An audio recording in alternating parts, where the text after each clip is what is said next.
2017, saiu uma matéria no BuzzFeed falando sobre o Fofão da Augusta, contando a história dele. Alguns anos depois, a Todavia convidou o jornalista que escreveu a matéria para escrever um livro, e depois de descartar o projeto inicial que ele tinha, ele resolveu voltar a escrever sobre o Fofão da Augusta. Eu sou a Marina e esse vídeo é sobre Ricardo e Vânia, um maquiador, a garota de programa, o silicone e uma história de amor. Esse é o subtítulo do livro. Ricardo e Vânia é um livro do Chico Felitti que saiu em 2019 pela Todavia. E ele vai contar a história do Ricardo, que é o Fofão da Augusta. O livro ele é meio que dividido em duas partes. Uma parte vai contar bastante da história do Ricardo e na outra a gente tem um pouco da história da Vânia também. Por isso que o livro é Ricardo e Vânia. Ele é um livro de jornalismo literário, então o formato dele é bem de reportagem também, e parece bastante com aquela reportagem que a gente leu no BuzzFeed. Se você não sabe do que eu tô falando, eu vou deixar o link da matéria de 2017 aqui no box de descrições, que foi a matéria que originou o livro.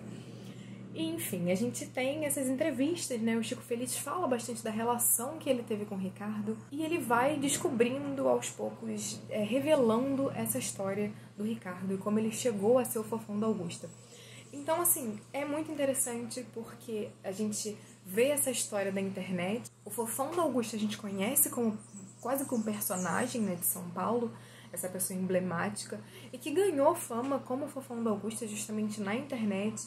Na internet tinha uma comunidade no Orkut, né, hoje em dia tem uma página no Twitter, uma conta no Twitter, que não é atualizada há muito tempo, mas que, enfim, essas páginas sempre divulgavam imagens do Ricardo, né, com uma maquiagem de festa, que foi quando ele foi apresentador foi quando ele foi host de uma festa, e sempre com frases engraçadinhas, né, meio que transformando o Fofão num grande meme.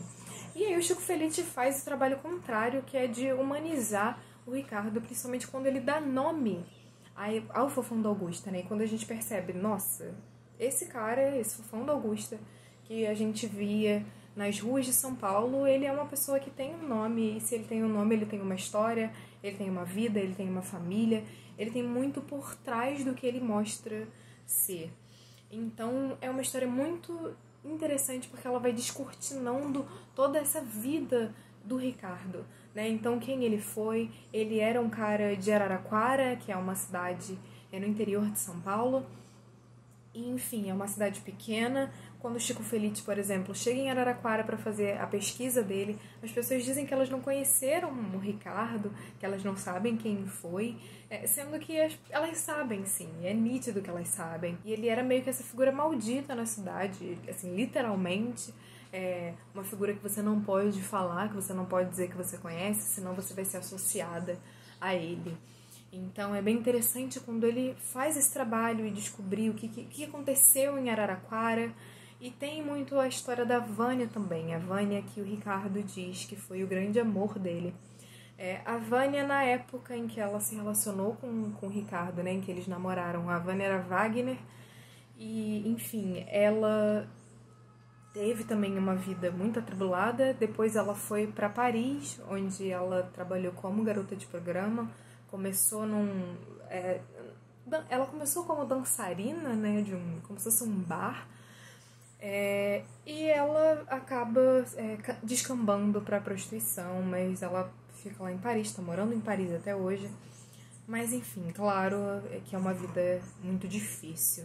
E ele vai falar bastante também dessa aparência do Fofão, né, porque o que acontece? Ele injetou silicone nas bochechas, era silicone líquido, tanto ele quanto a Vânia, eles aplicavam um no outro.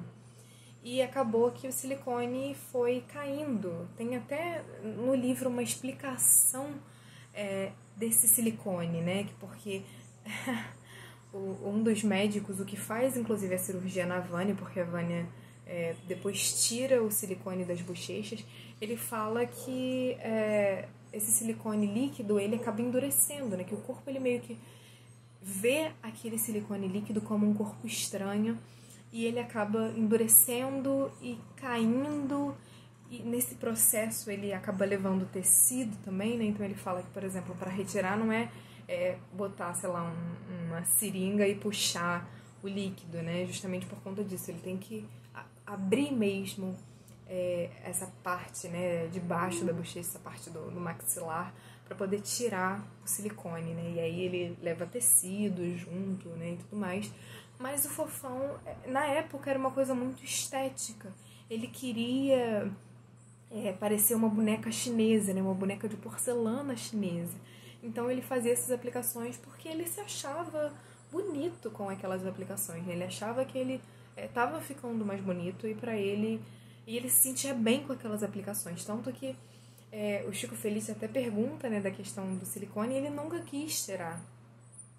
E o que é bem interessante, né, bem curioso nesse caso, porque as pessoas acabam tirando o sarro dele, né, justamente por conta das bochechas, mas ele se sentia bem, assim. E, enfim, e aí ele tem um momento em que ele volta para Araraquara com a Vânia, eles montam um salão, e é um salão que vai muito bem, e a Vânia nega isso, assim, sempre, mas muitas pessoas dizem que eles faziam aplicações de silicones também nas clientes. Uma das pessoas diz, inclusive, que via, às vezes, assim, madames lá de Araraquara entrando com um galão de 5 litros de silicone para poder ser aplicado. Mas a Vânia nega tudo. E aí tem a década de 80, que vem a questão da AIDS. Mas essa questão do silicone era uma questão, assim, muito comum na época, né? Tanto que até um tempo o próprio Cid Moreira disse que fez a aplicação de silicone. Eu acho que nas bochechas também. Porque, assim, parece que é uma coisa muito do outro mundo, né? Fazer silicone, botar silicone líquido na bochecha. Mas, na verdade, não é, né? E hoje em dia, assim, claro que o processo foi refinado.